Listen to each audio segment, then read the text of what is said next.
Hello and welcome to the Quietly Visible podcast. I'm your host, Carol Stewart, founder of The Bounding Solutions and author of Quietly Visible, Leading with Influence and Impact as an Introverted Woman. And this is the podcast for introverted women who want to thrive as leaders and in life. Now, my guest today is Heidi Kassevich, who's joining all the way from California. And she's the founder of KASE Leadership, where she's a leadership educator and executive coach for schools and organizations nationwide. She also serves as director of certification and virtual programs for the Gardner Carney Leadership Institute, a national keynote speaker on introvert inclusivity and quiet leadership. Heidi has served as educational director at Susan Cain's Quiet Revolution and history chair and leadership program designer at schools and universities in New York City and Paris. She is the author of The Introverted Actor, Practical Approaches and Silent Talk, Setting the Stage for Introverts to Thrive in the Classroom and Beyond. And I'm really looking forward to our conversation because I think how we became acquainted was a link on LinkedIn.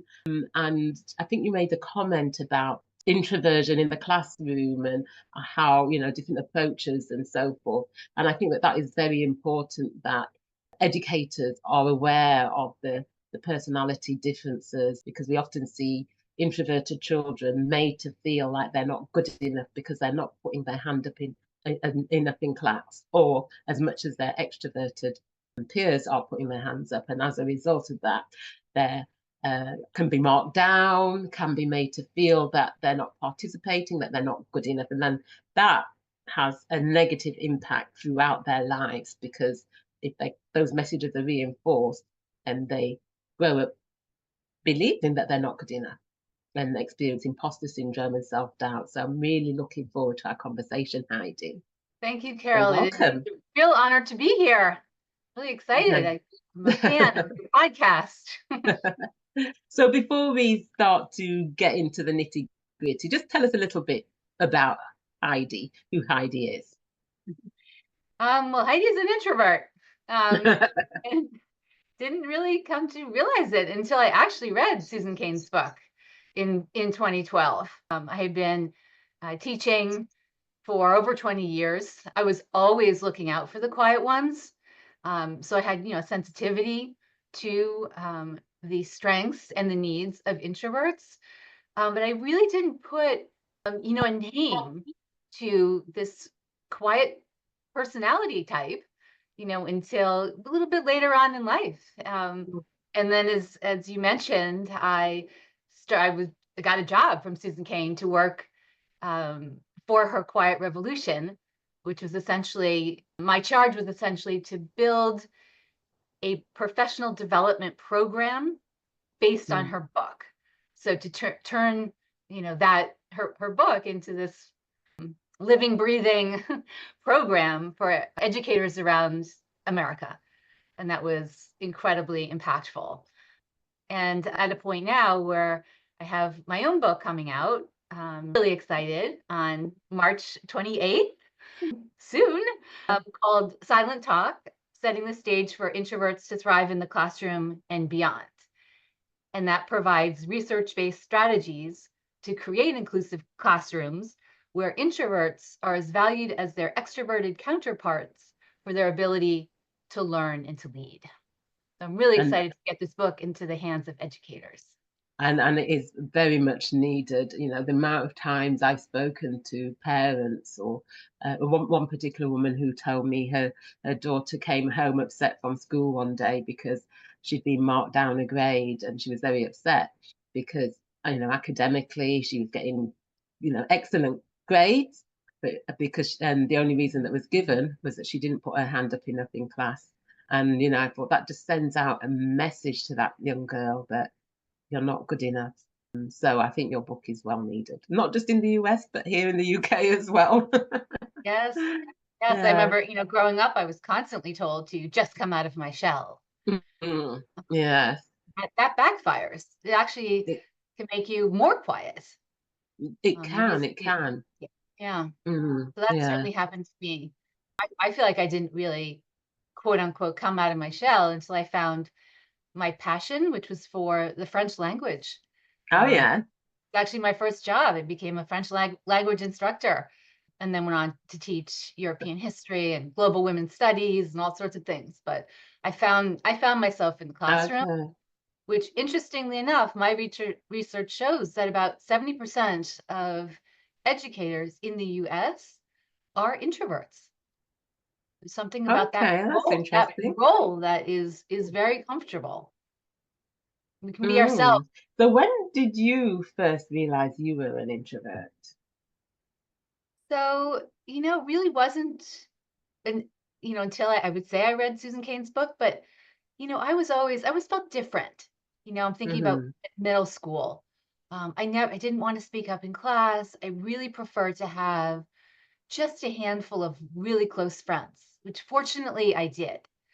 But I always had this sense that, something was sort of wrong with me. Um, Hmm. and, as I mentioned earlier, it was, finding something that I really loved, which was French, and feeling compelled to teach it. Hmm. I couldn't keep it in. This is advice I give to introverts. It's much easy. It's pretty easy to speak up when you've got a passion and a mission. That's Uh, right. Yes, yes, and having that passion, and when you do talk about it, it just sends off a, an energy that people are attracted to, because people are attracted to people who are passionate about what they do. right, And and it's almost uh, like your subject is speaking through you, so you don't get hung up on who's in your audience or the fact that you're actually in front of a group. Susan Cain's book was quite revolutionary, wasn't it? When it came out in, was it 2012, I think it was. Yes, And the amount of people that I've spoken to who said that when they read her book, how it was transformational for them, because it helped them to understand themselves better, and that they were okay. Uh, yes, yeah. mhm. I think many people had that aha moment That's of right. feeling that I am okay. And I even though I was in a leadership position in my last school, I was the history department chair. There was always this thing I had in the back of my mind that I don't really have leadership potential. Because a Hmm. leader's supposed to be alpha, gregarious, and bold. My style was very different. And so, in schools, I was always, looking out for the introverts who have a whole host of different leadership strengths, the different Hmm. style, and a highly effective one. But what I could see so often in schools is that, introverts felt misjudged, misunderstood, or overlooked in schools today, Sorry. particularly when it came to, leadership roles. And Yeah. you see introverts kind of internalizing this and these kind of stereotypes, particularly around leadership. Oh, I can't be a leader because I'm not bold, outgoing, or love the podium. Hmm. So it's really one of my missions in life too, is to help, quiet leaders own their strengths. Well, yes, and I think that the more of us there are that are doing this sort of work, the better it is for letting people see that that leadership isn't as what Susan Cain terms the extrovert ideal. That is not Yes. necessarily leadership. The leadership comes in all shapes and sizes and all forms as well. Mhm. Yes. Yeah. So, what effect did it have on you when you had that realization? Ah, this is who I am. Oh, it was absolutely liberating. It was Yeah. absolutely liberating. And I had faced so many challenges, that I felt like I could become, sort of a change agent rather than someone who's just settling into the status quo.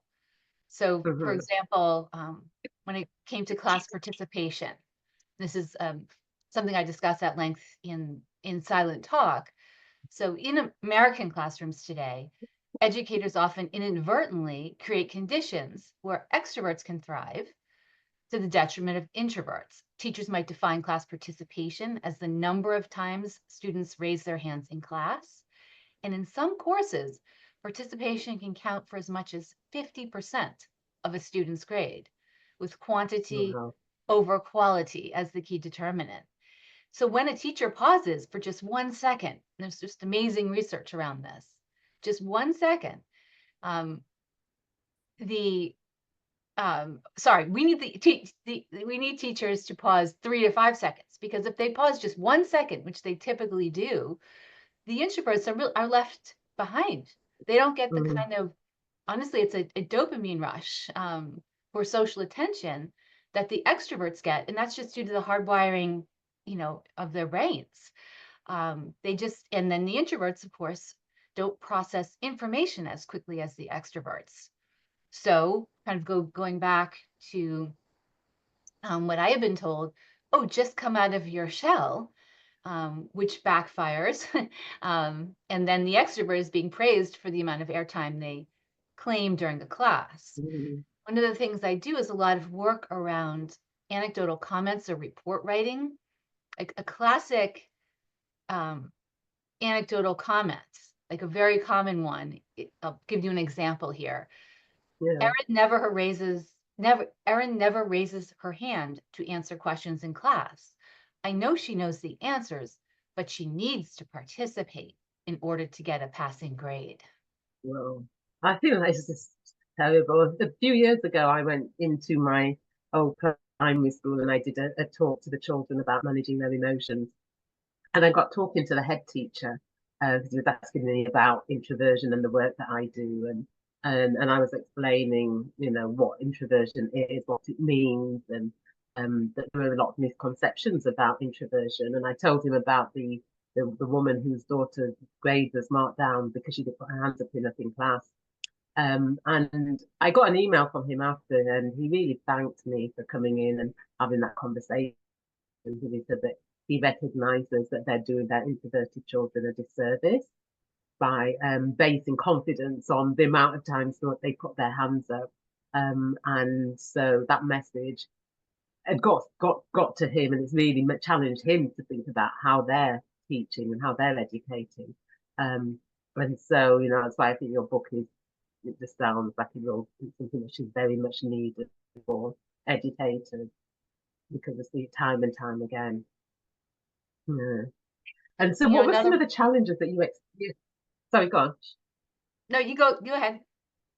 Okay. So, what were some of the challenges that you experienced being an introverted woman and growing up and in the workplace? So, in addition to the issues around class participation that we just discussed, I think one of the key challenges for me, and I know it is for other introverts as well, is overstimulation. So if in any school that I've ever visited, and I visited many, many, many schools across the United States, the day is so hectic. I mean, you're just moving from one class to the next. There's really very little recharge time or space in schools. So the introverts will then feel just that, overstimulated, which can lead to, just burnout and disengagement. And so in some of my work, I've helped or consulted with schools to build in some quiet time during the day, which, believe it or not, can be harder than you'd even think to get something like a quiet 10. Took one school almost a year to even have this small cultural shift where you could have some silence within the course of the schedule, or quiet spaces where there might be a quiet corner built into a room. Or there was one school that was remodeling their whole building. And, I helped, I served as the kind of an introvert advocate. I consulted with the school to help them build in sort of quiet niches, quiet corners, different parts of the physical plant. So there's that. And the last thing I'll mention is what Adam Grant calls in a 2016 Harvard Business Review article, collaborative overload. So this is group work, meetings, calls, emails.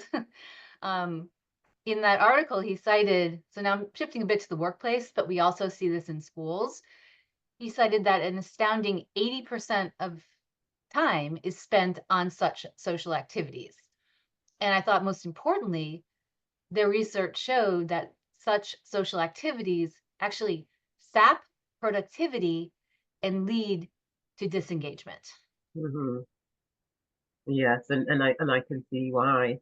Um, and I guess that sort of lends nicely to sort of talk about open plan offices as well, where the idea Yes. about behind open plan offices was to get that sort of collaboration and team collaboration. But for many introverts, they're a nightmare, open plan offices, Yes. and even for extroverts as well, they can be a nightmare, because there's that overstimulation. And so talking about the overstimulation in schools, it's not just the children or the students that are affected by overstimulation, the teachers as well. Yes. Mm. I did a talk in a secondary school, or you'd call a high school over there, and it was about introversion and it's just sort of showing that quiet kids are cool too, as well, sort of thing. Yes. And sort of at the end of it, when we were taking the questions, and the head of year who hosted the session, she said that she was introverted, and the children are like, "No, Miss, you're introverted." They couldn't believe that she was introverted, and she said, "Yes, I am." She said, "At the end of the day, I go home and I just flake out. I know after Yes. spending a day with you lot, I just get home and just want to flake out." So, having that, building in that quiet time and that space is beneficial, not just for students, but for educators as well. Mm. Absolutely. I mean, I remember in every school in which I taught, the only place I could go to recharge was the ladies' room. Like there just wasn't, there just wasn't, you can only Yeah, stay there so long, but if you just needed a quiet 5 minutes, like everything was open. And yeah, so it was just, you could be interrupted, really at any moment. And uh-huh, that was just part of the culture. And yeah, then during lunchtimes, we had what was called lunch duty. So you were meant to kind of be interacting with students, and the students were always meant to be on too. So yeah, burnout, yeah, it's a real thing. yeah, yeah. We've just, I know it's like over there in the US, here in the UK, it's got adopted this culture where everybody just has to be constantly Yes, social, on the go, all the time. Um, yes, rather than having quiet space or quiet time, because not just introverts that benefit from it, extroverts benefit too from having absolutely. some silent Yeah. time as well. Hmm. It's like busyness is like a status symbol. The That's busier you right. are, the more worth you have. Yeah, so Means I'm so just busy. slow it down. Yeah. And I think we could benefit more from slowing down in so many ways. And so, in terms of introversion being an asset in your career, are there any examples or that you can think of where you see it as being an advantage or an asset?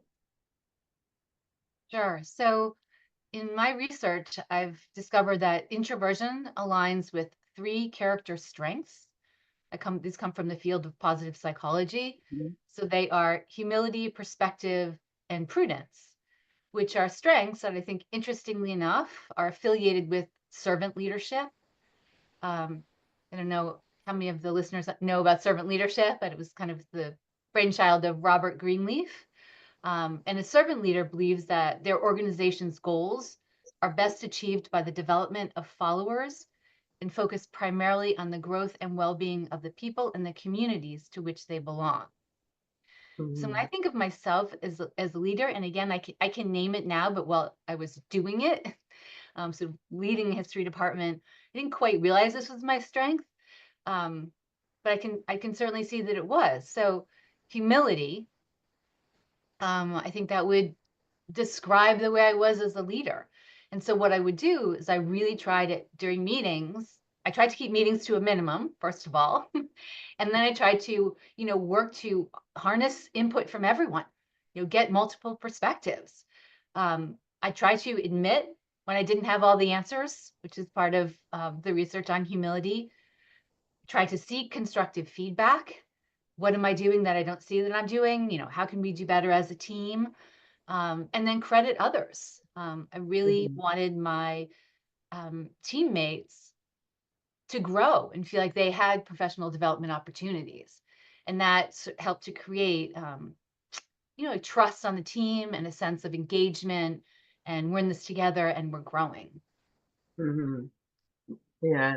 And I think that lends itself nicely, what you've just said, to research that, again, Adam Grant, who you mentioned earlier, study that he did, looking at how introverted leaders are better at managing proactive and dynamic teams, because they don't want the spotlight for themselves. They let their team run with their ideas, and yeah, so I think that kind of lends nicely with what you've just shared about the Yeah, servant leadership. Mm. I love Adam Grant's study on folding t-shirts. I think it's the study you're referring to. Yeah.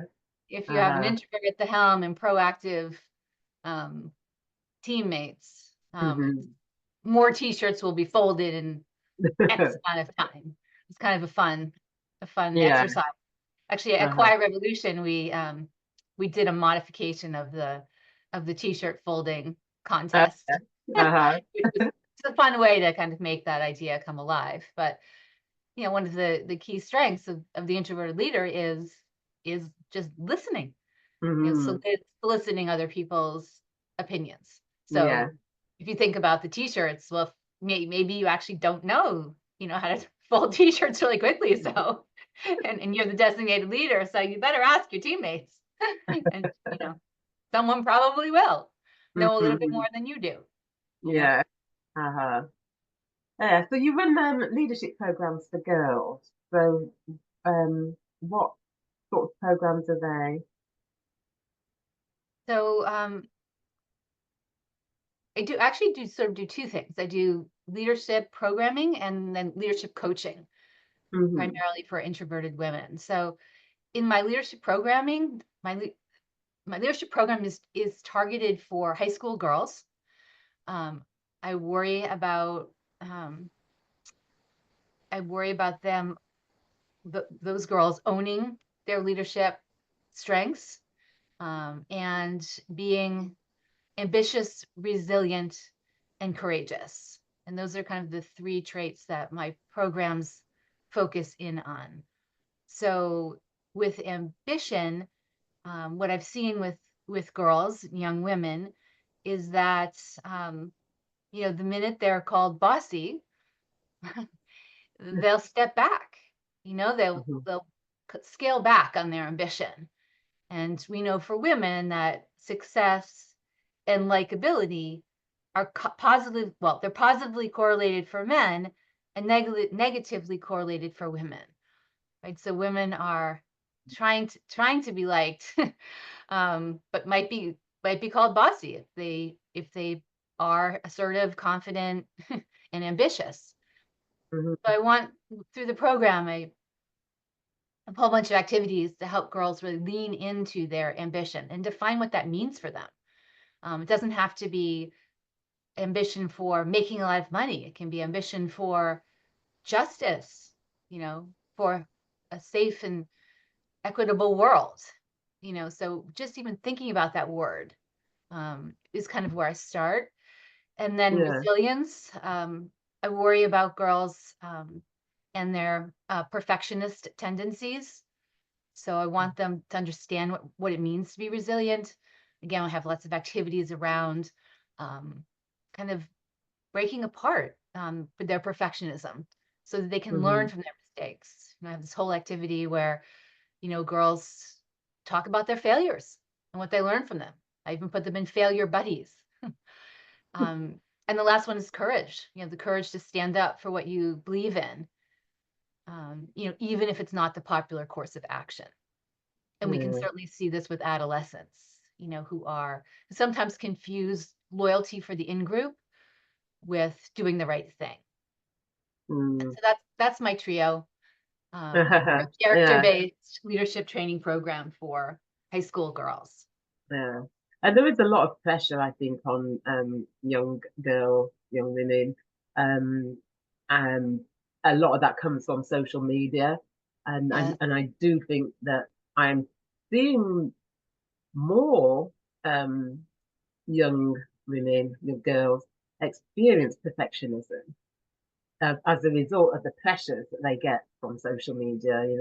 They're seeing people posting images of themselves which are perfect, Yeah. but they're not seeing how many takes that person has done to get that perfect image.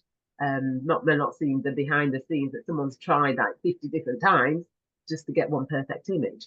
And so they're looking at that. And a friend was saying how her daughter, who's 13, no, she's just turned 14, and she's having she's having, it's quite challenging for her because in the morning, getting ready for school, she's got to get her hair perfect, and if it isn't, she's getting stressed about it, and there's a lot of pressure that they're under, isn't it? Yes. Mm, Absolutely. yeah. And And then what in sort of my, results?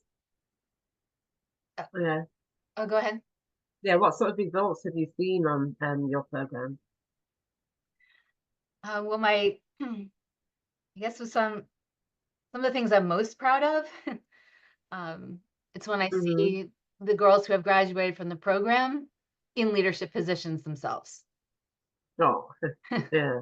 So, I see just couple pop to mind. One of my one of the members of the program, I just saw on Instagram that she's giving a comedy show in LA, on really breaking down stereotypes. It's like, yes, you go, girl.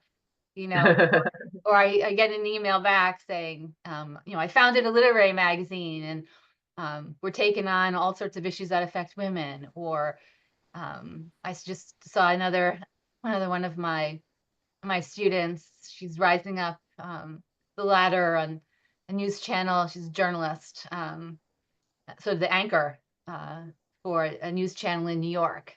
And I just get really excited because I know Yeah. that they uh, they took this course, and it was called Closing the Gap. It is called Closing the Gap. So the idea Hmm. is to close that leadership gap. Let's get more women in leadership positions. And my heart is in kind of the introvert space too. So let's get more female introverts assuming leadership positions and having the impact that they deserve to have in the world. Yeah, yeah, that must be very rewarding when you see, what they're doing, or they send you messages about what they're doing. It must be so rewarding. It is. It's really Yeah. fun. Uh-huh. And so you talked about introvert-friendly classrooms. So what do you mean by introvert-friendly classrooms? So my description is sort of as follows: a temperament inclusive or introvert inclusive classroom is characterized by a balance, and that's really the key word, a balance Hmm. between independent work and collaborative learning, between solitude and group work. That classroom rewards quality of speech over quantity, deep listening, and varied forms of classroom engagement. And writing is a varied form of classroom engagement. So I like to help educators think beyond the notion of participation as quantity of speech, number of kids raise their hands, Hmm. and then shift to this idea of classroom engagement. So what are all the different ways you can engage your students during the course of any one class? Hmm. So it could be think, pair, share duos. It could be a large group conversation. It could be just a moment of silence or 5 minutes of silence while writing. Um, I love the idea that educators have like little post-its or note cards sort of all around the room. So at any moment, if you have a more introverted student or maybe even a more extroverted one who wants to write something down, you Hmm. have that's available as a modality of engagement. See, I almost said it there too, participation. So really broaden it, and to I think part of that work is shifting traditional structures to value silence as well as speech, rather than assuming that silence involves compliance, insecurity, Hmm. resistance, or boredom. Yeah. I think back to my middle school classroom. and we were told to be quiet, that was punitive. You know, in my introvert friendly schools of today and tomorrow, you know, be quiet is invitation to like a gracious moments, you know, of Mhm. reflection. Yeah. And how effective are the those learning environments to taking on your ideas? How You know, receptive? yeah. Yeah. Um, it really depends on the school. Mhm. And the key is to have, you know, a task force or a group of constituents, really regardless of their title in the school, but a group or a small group that is devoted to this work. Mhm. And then, you know, I come in as a consultant, and then we start to um, tackle um, some of these some of the issues affiliated with the extrovert ideal. So Mhm. the work really has to start with you've got a task force, and then we need to identify, well, where is the extrovert ideal sort of located in your school? So it's kind of it's an assessment. And, you know, for some, it's really in those progress reports. Um, for others, it's in, you know, those participation grades. For others, it's their schedule, which is so fast paced. For others, it's in the way students are elected to to be club heads or student government. Um, Lots of times they're simply popularity contests where Mhm.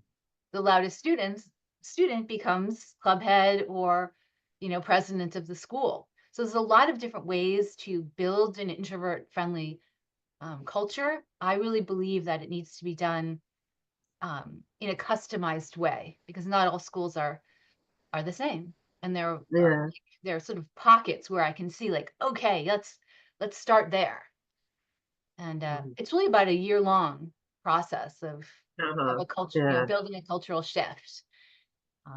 And in kind of the way I describe myself as a humble leader, what I'd like to do is get people energized on the ground so Mhm. that I'm, you know, guiding but not telling educators what to do to create a Yeah. more friendly environment.